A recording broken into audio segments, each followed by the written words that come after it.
All right, welcome back to Wasenshido Dojo. This is day 25 of 30 for our 30 days martial arts for beginners. Today's class is self-defense and it's self-defense basics. So not going to go into huge detail here because you can do a whole hours and hours and hours on base and self-defense. So get into some clothes that you would wear out to the club or out to the bars or out with your friends, and let's get started.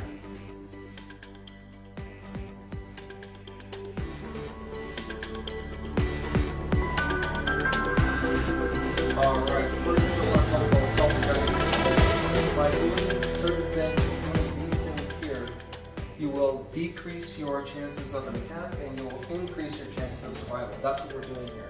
Nothing is 100% guaranteed in this life. So to get started, first of all, mental awareness. And first thing is to stay confident. Wherever you go and whatever you do, if you're out in public, you're out at the bar, you're out with people, or friends, you're out alone walking to your car. Stand with your posture, stand confident, stand tall. Don't look like an easy target. Don't be sitting there on your phone, looking down, backing up your neck, texting your boyfriend.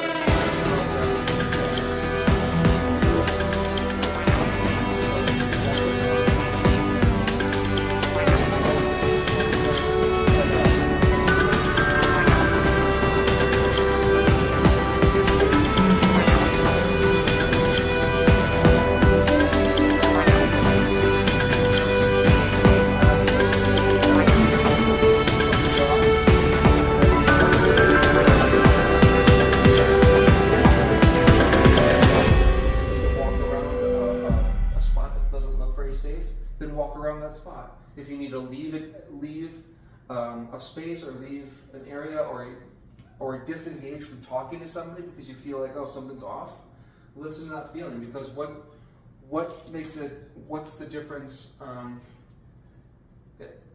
There's no, what's the harm? Okay, what's the harm in just disengaging or doing that extra little bit? It doesn't hurt to do that extra little bit. Just trust your intuition.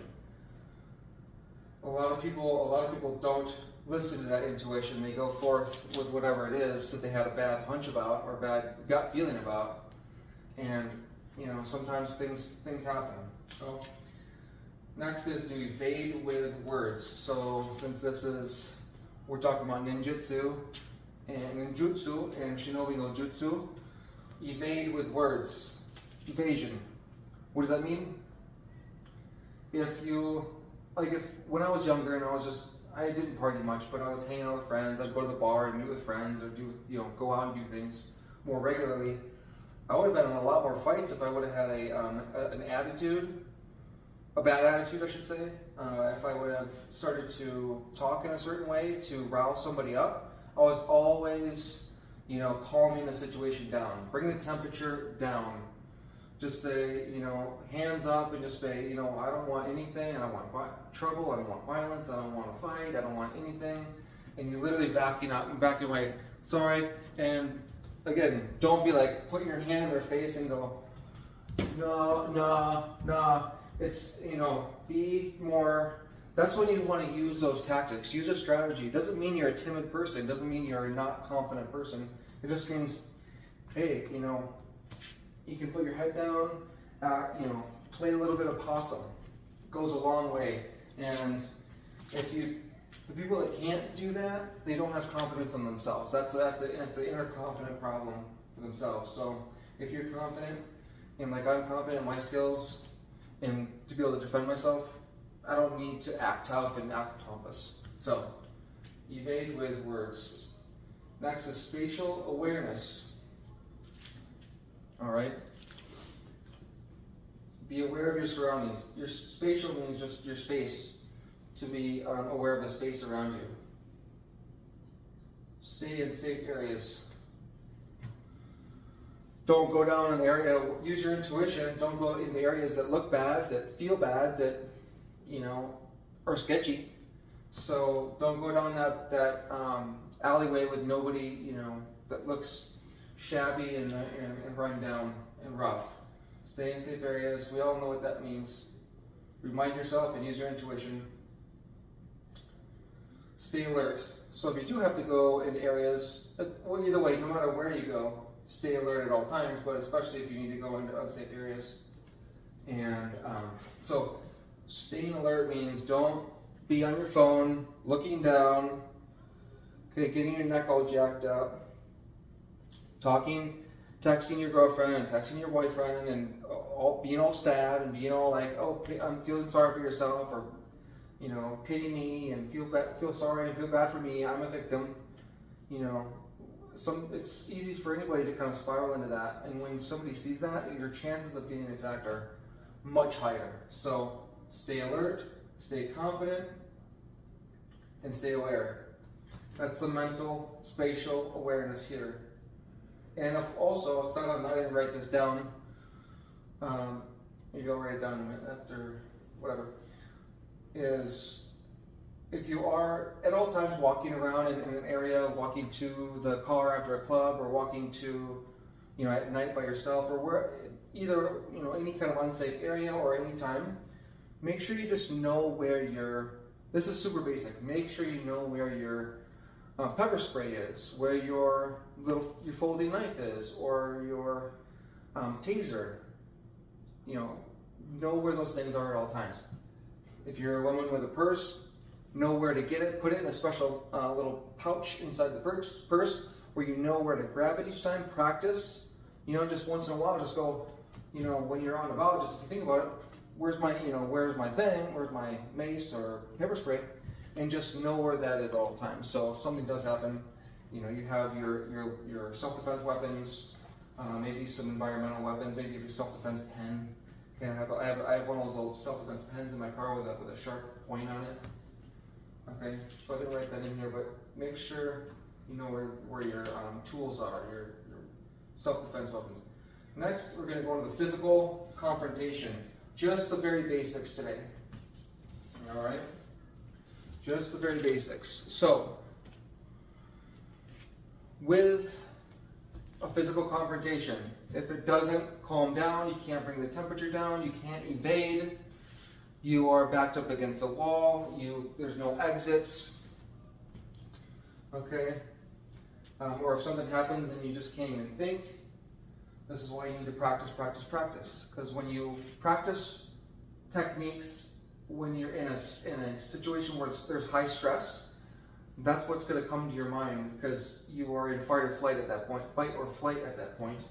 So whatever you've trained in fight or flight or in stress mode, that's what's going to come out. So we're going to go into some just simple stuff right now. Again, this is not a self-defense course. This is not a course or a class that will give you confidence or immediate confidence to you know, defend yourself in any situation. This is a very basic self-defense class to give you awareness and to be able to start building some awareness, mental awareness, and to start thinking about things differently. And then, of course, some physical techniques we're going to go into now that will help if you practice. So don't have a false sense of confidence if you're watching this and be like, well, now I can just totally defend myself in any situation. You were probably better off before this, you know, class or this video, but don't have a false sense of confidence. You need to practice, practice, practice these things. You need to practice these mental things and these awareness things. These don't just come naturally. If you're out and about, take a picture of this, which I'll put up, or write these things down, and whenever you're out and about, just take literally 2 minutes to go, where's my mace, where's my pepper spray, where's whatever I have on me. Okay, that's good. You know, oh, oops, I'm walking with my head down. You know, keep my head up, put my phone away. Or have your phone out just to have, actually, it's a good little distraction for, you know, if somebody's watching you, you got your phone out, but don't be on it like this. You know, stay confident, stay alert, you know, just constantly reminding yourself of these things. And then it becomes natural after a period of time. So physical confrontation, we got eyes, throat, knees, and groin. We're going to go just a few things, a few techniques for each one. So you've probably already watched my palm heel strike video. This is then one of the #1 techniques for physical confrontation and physical striking that you want to learn for self-defense, especially women, but I want anybody, man or woman, to be using palm heel strikes.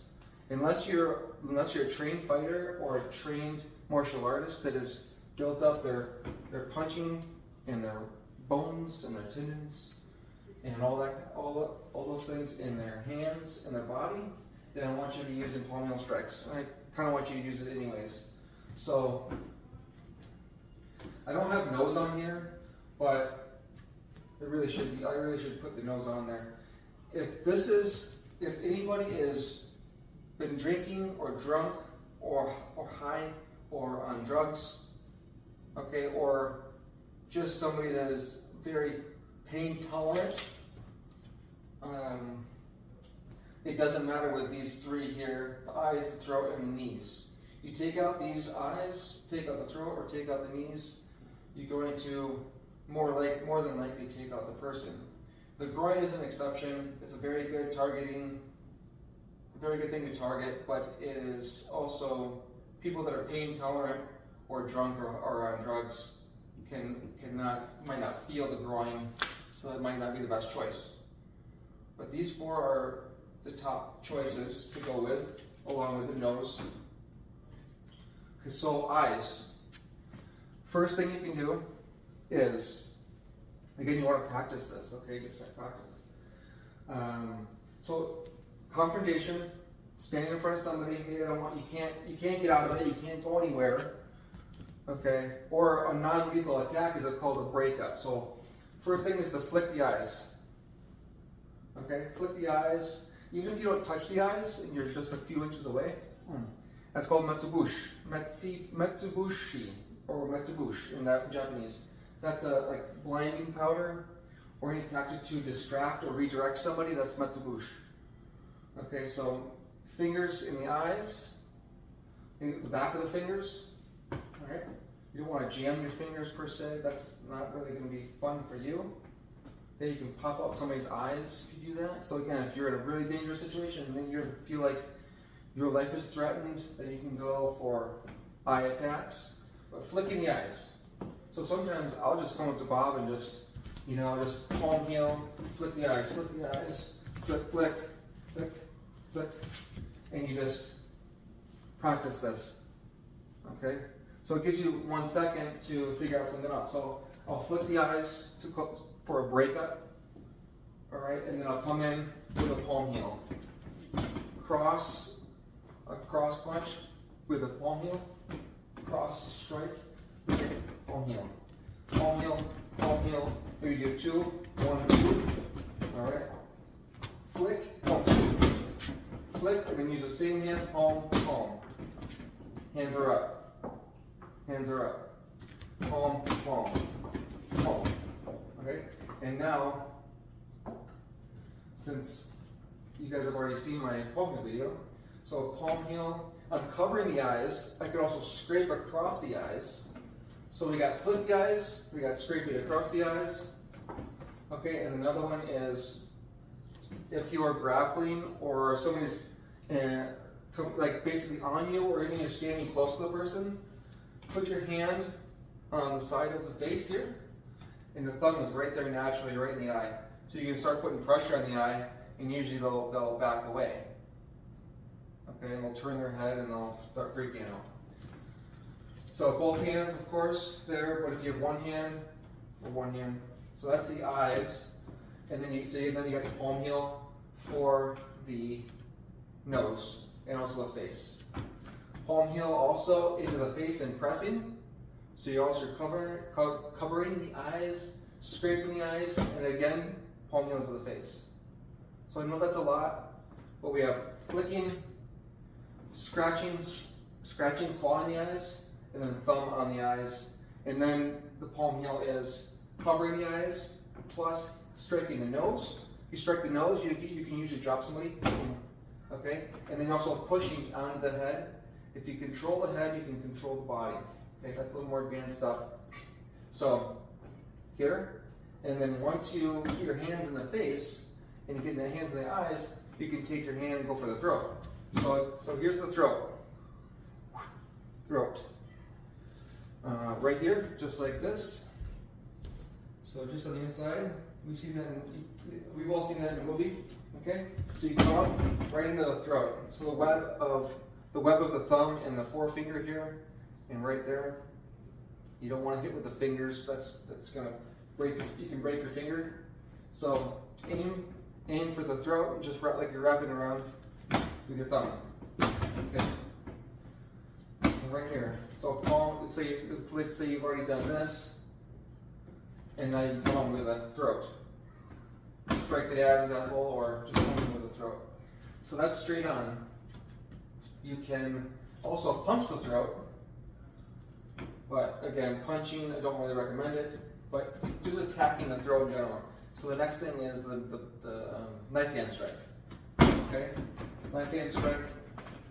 Again, you do want to get this conditioned, your knife hand, but here and here. Okay, this is there's a pressure point at the bottom of the neck here called uko. It's on the cervical spine, the bottom of the neck, not on the shoulder trap muscle, but right above it on the neck here. Okay, you can sometimes drop somebody if you hit it quick and hard enough.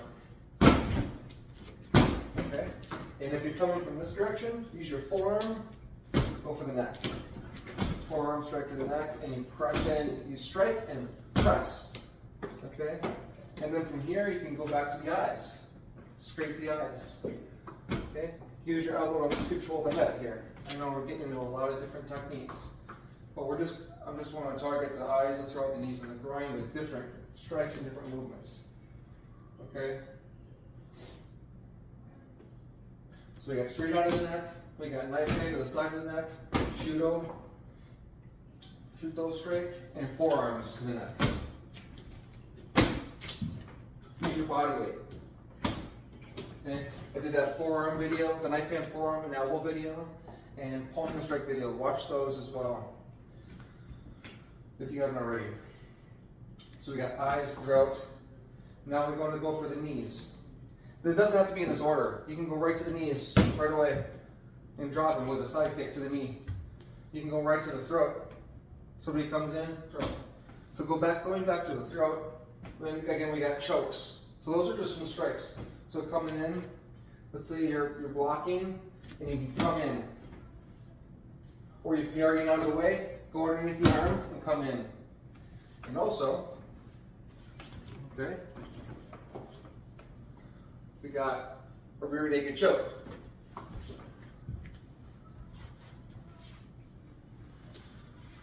So choking techniques, which I'll do a video on those as well. So it's not out yet, but choking.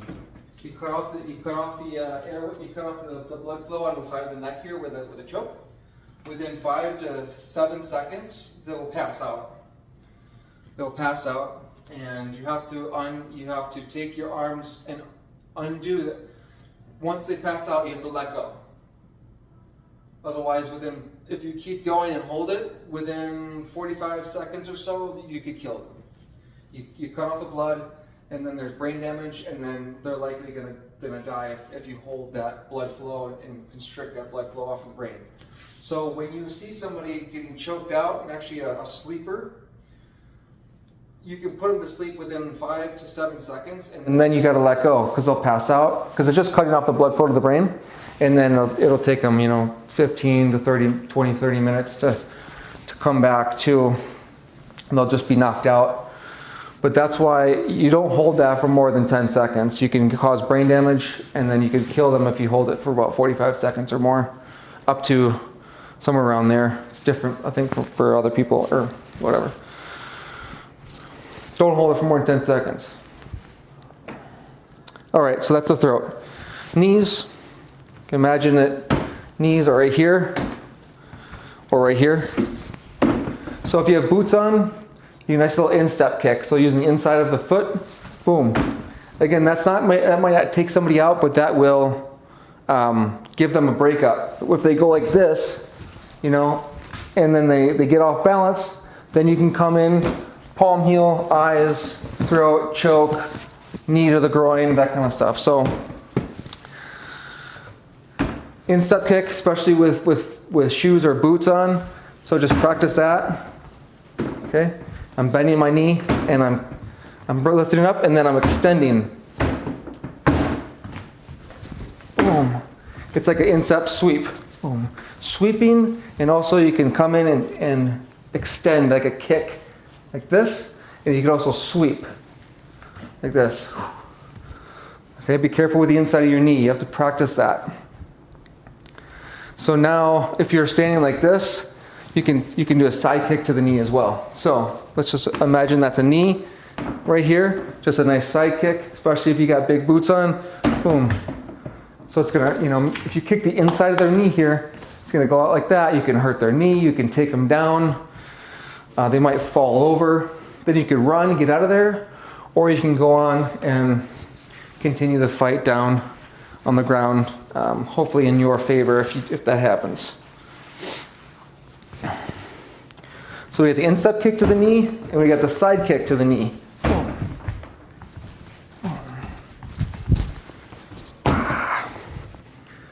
All right. And then to the groin. We all know knee to the groin. I did a video on knee striking, so watch that. So knee to the groin, knee to the groin. You can do a ridge hand to the groin. Okay, so if you're here, if they're here and they're off balance, strike to the groin with the inside of your hand here. It's called ridge hand strike, or just the back, or just the back of your fist. Okay, back of the fist, or even just the palm using your flat hand, the flat of your palm, just coming straight in, smash. That's more of a breakup, and again, they might not feel that. And then you can grab and twist. Use your hand, grab the groin and twist, if it's a male.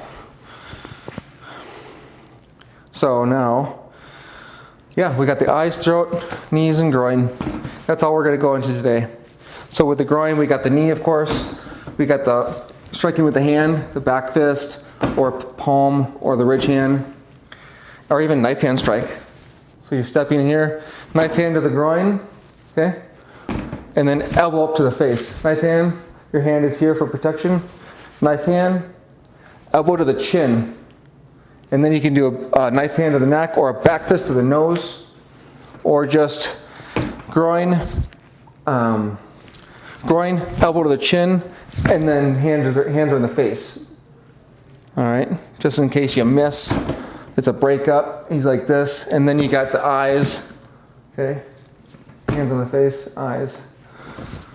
That's why it's so nice to have a bob, because I'm literally practicing on a person. It looks like a person, so I got hands in the eyes and all the spots. So I think that'll do it for today. You guys stay safe out there. Rewatch this video, send it to your friends, anybody that you want to help have better self-defense. All right, we'll see you guys next time. Thanks a lot for joining in.